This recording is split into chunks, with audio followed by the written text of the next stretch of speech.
Hola! Part 2, the Master Key System. And number 1, the operations of the mind are produced by two parallel modes of activity, the one conscious, the other subconscious. Professor Davidson says, "He who thinks to illuminate the whole range of mental action by the light of his own consciousness is not unlike the one who should go about to illuminate the universe with a rushlight." Number 2, the logical process of the subconscious are carried on with certainty and regularity which would be impossible if there existed the possibility of error. Our mind is so designed that it prepares for us the most important foundations of cognition, whilst we have not the slightest apprehension of the modus operandi.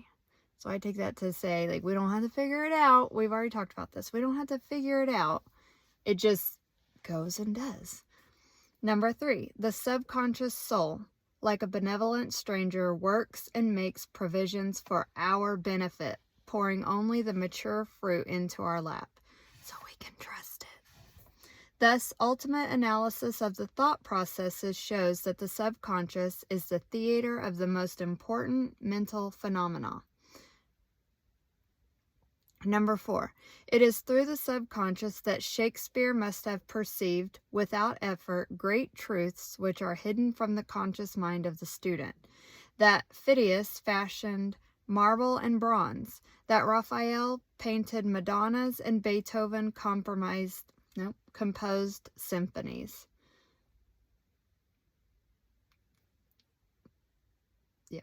Through their subconscious. Number 5, ease and perfection depend entirely upon the degree in which we cease to depend upon the consciousness. Playing the piano, skating, operating the typewriter, the skilled trades depend for their perfection, for their perfect execution on the process of the subconscious mind. I'm going to start that again. Ease and perfection depend entirely upon the degree in which we cease to depend upon the consciousness. So it makes me, playing the piano makes me think of my mom. Like, she can do other things while she plays a song on the piano. You can type on your phone or a typewriter while you're talking to somebody else or listening. Skilled trades, depend for their perfect execution on the process of the subconscious mind. So you're not really thinking about it. It's just happening because it's in your subconscious. The marvel of playing a brilliant piece on the piano while at the same time conducting a vigorous conversation shows the greatness of the subconscious powers. I guess I could just read the end of that, but there you go. Number 6, we are all aware how dependent we are upon the subconscious, and the greater, the nobler, the more brilliant our thoughts are, the more it is obvious to ourselves that the origin lays beyond our ken. We find ourselves endowed with tact, instinct, sense of the beautiful art in music,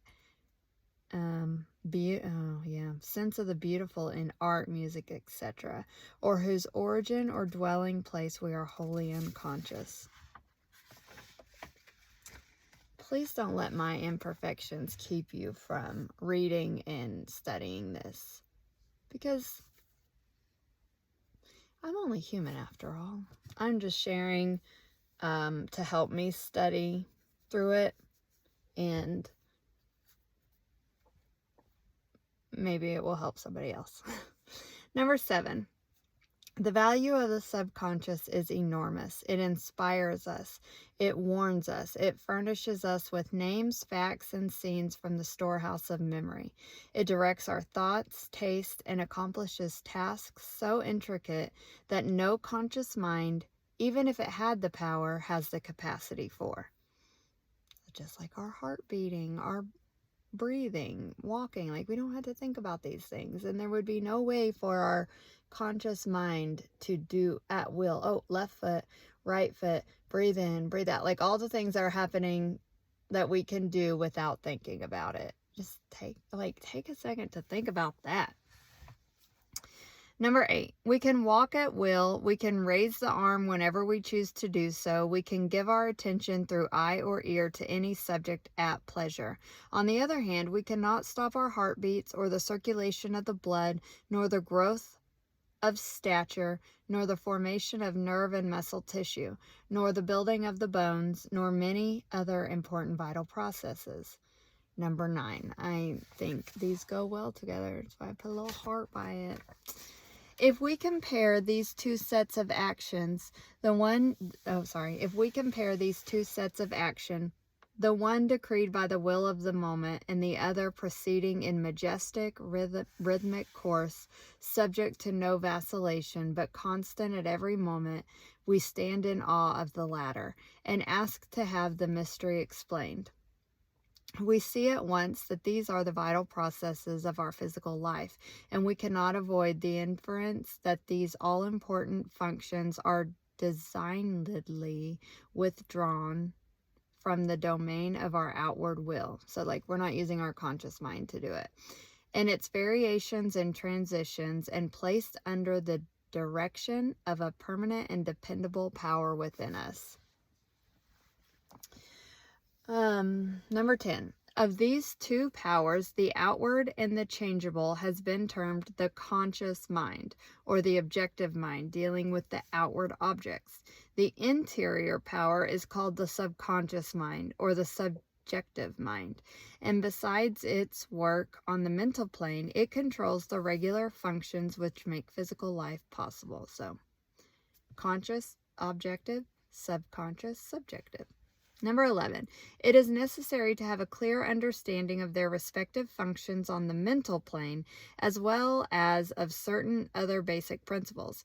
Perceiving and operating through the 5 physical senses, the conscious mind deals with the impressions and objects of the outward life. Number 12, it has the faculty of discrimination, carrying with it the responsibility of choice. It has the power of reasoning, whether inductive, deductive, analytical, or syllogical. Look it up. And this power may be developed to a high degree. It is the seat of the will with all the energies that flow thereof. So what comes from your conscious mind is where everything flows from. So what this is saying, like all your reasoning power. Number 13, not only can it impress other minds, we're still talking about the conscious mind, not only can it impress other minds, but it can direct the subconscious mind. In this way, the conscious mind becomes the responsible ruler and guardian of the subconscious mind. I really liked that. The conscious mind becomes the responsible ruler and guardian, because whatever goes through the conscious mind, through the subconscious is going to be like, go. That's all subconscious. The go. It just does. It is this high function which can completely reverse conditions in your life. Number 14. It is often true that conditions of fear, worry, poverty, disease, inharmony, and evil of all kinds dominate us by reason of false suggestion accepted by the unguarded subconscious mind. So that means that the conscious mind paid attention to these evils of all kind and suggested it to the subconscious. All this, the trained conscious mind can entirely prevent by its vigilant protective action. So I feel like that's what these applications are, is we're training our mind. So, we weren't taught this training.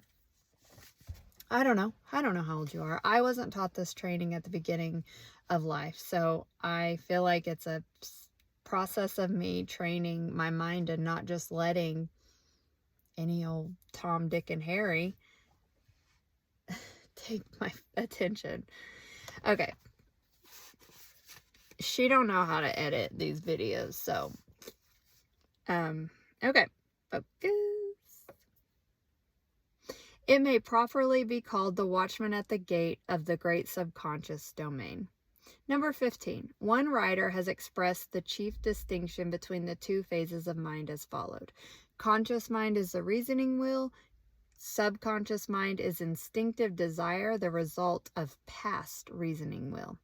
Number 16, the subconscious mind draws just and accurate inferences from premises furnished from outward sources. Where the premise is true, the subconscious mind reaches a faultless conclusion, but where the premise or suggestion is an error, the whole structure falls. The subconscious mind does not engage in the process of proving. It relies upon the conscious mind, the watchman at the gate, to guard it from mistaken impressions. So be careful, little eyes, what you see. Be careful, little ears, what you hear.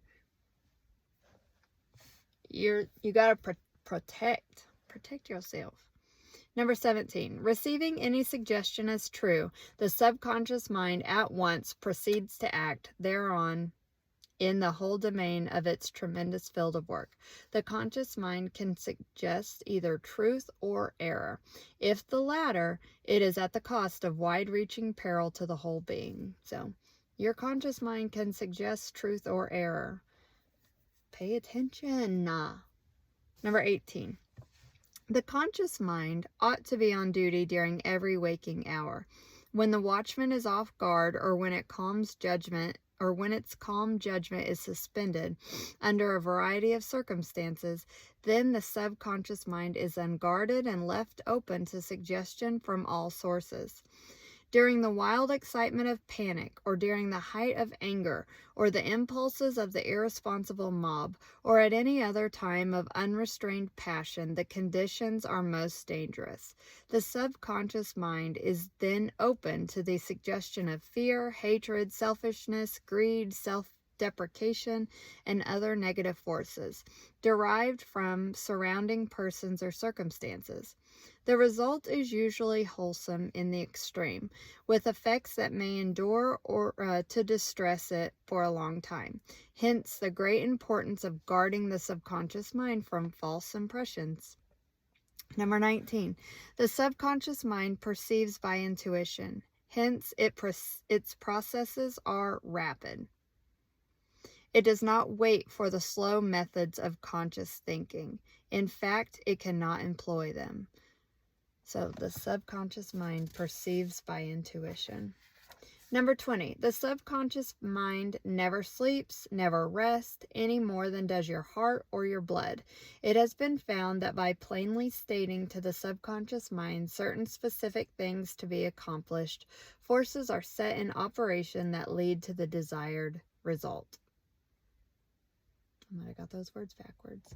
Here, then, is a source of power which places us in touch with omnipotence. Herein is a deep principle which is well worth our most earnest study. Number 21. The operation of this law is interesting. Those who put it in operation find that when they go out to meet the person with whom they anticipate a difficult interview, something has been there before them and dissolved the supposed differences. Everything is changed. All is harmonious. They find that when some difficult business problem presents itself, they can afford to make delay and something suggests the proper solutions. Everything is properly arranged. In fact, those who have learned to trust the subconscious find that they have infinite resources at their command. We talked about trust already. Number 22, the subconscious mind is the seat of our principles and our aspirations. It is the front of our artistic and altruistic ideals. These instincts can only be overthrown by an elaborate and gradual process of undermining the innate principles. Number 23, the subconscious mind cannot argue controversially. Hence, if it has accepted wrong suggestions, the sure method of overcoming them is by the use of a strong counter-suggestion. And we talked about that last night in a group. You can't stop a thought. You can only replace it with a new one. So if it's not something you're loving, replace it. Okay, I'm going to start that sentence over because I interrupted myself. Hence, if it has accepted wrong suggestions, the sure method of overcoming them is by the use of a strong counter-suggestion, frequently repeated, which the mind must accept thus eventually forming new and healthy habits of thought and life. For the subconscious mind is the seat of habit. And I just also want to insert here that this is not new. This was like in the early 1900s that this was released. 1933, but I believe before that. I don't know. You should know. I read it to you. That which we do over and over becomes mechanical. It is no longer an act of judgment, but has worn its deep grooves in the subconscious mind. This is favorable for us if the habit be wholesome and right. Yeah. Pathway. Sorry, I went back to that last sentence because pathways of the mind, like neuroplasticity. We should know about that. You should know about that. That which we do over and over becomes mechanical. It is no longer an act of judgment, but has worn its deep grooves in the mind. I did this, but really the subconscious mind. We'll get into that next week. This is favorable for us if the habit be wholesome and right. If it be harmful and wrong, the remedy is to recognize the omnipotence of the subconscious mind, so the all-powerful, and suggest present actual freedom.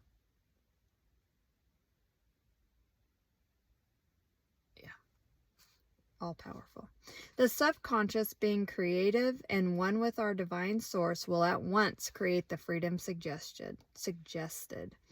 Number 24. To sum it up, the normal functions of the subconscious on the physical side have to do with the regular and vital processes, with the preservation of life and the restoration of health, with the care of offspring, which includes an instinctive desire to preserve all life and improve conditions generally. Part 2 is kind of long.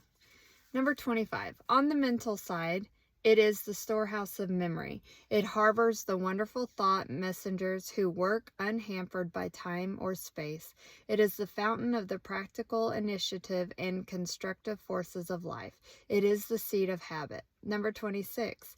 On the spiritual side, it is the source of ideals, of aspiration, of the imagination, and is the channel through which we recognize our divine source. And in proportion as we recognize this divinity, do we come into an understanding of the source of power. Number 27. Someone may ask, how can the subconscious change conditions? The reply is because the subconscious is part of the universal mind, and a part must be the same in kind and quality as the whole, and the only difference is 1 degree. The whole, as we know, is creative. In fact, it is the only creator there is. Consequently, we find that mind is creative, and as thought is the only activity which the mind possesses, thought must necessarily be creative also.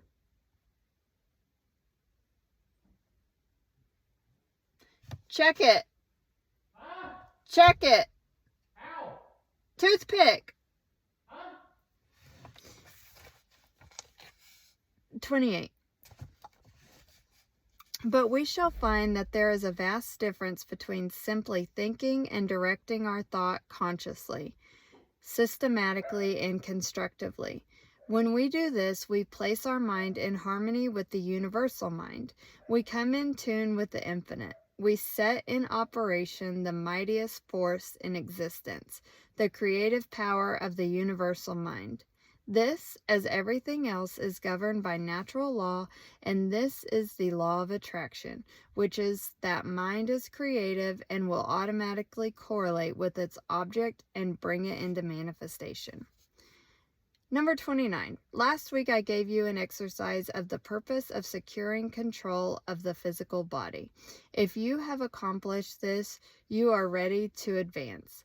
This time you will begin to control your thought. Always take the same room, the same chair, the same position if possible. In some cases, it's not convenient to take the same room. In this case, simply make the best use of such conditions as may be available. Now perfectly set still as before, but inhibit all thought. This will give you control over all thoughts of care, worry, and fear, and will enable you to entertain only the kind of thoughts you desire. Continue this exercise until you gain complete mastery. Number 30. You will not be able to do this for more than a few minutes at a time, but the exercise is valuable because it will be a very practical demonstration of the great number of thoughts which are constantly trying to gain access to your mental world. Number 31. Next week you will receive instructions for an exercise which may be a little more interesting, but it is necessary that you master this one first. And then we end with a quote from James Allen. Cause and effect is as absolute and undeviating in the hidden realm of thought as in the world of visible and material things. Mind is the master weaver, both of the interior garment of character and the outer garment of circumstances.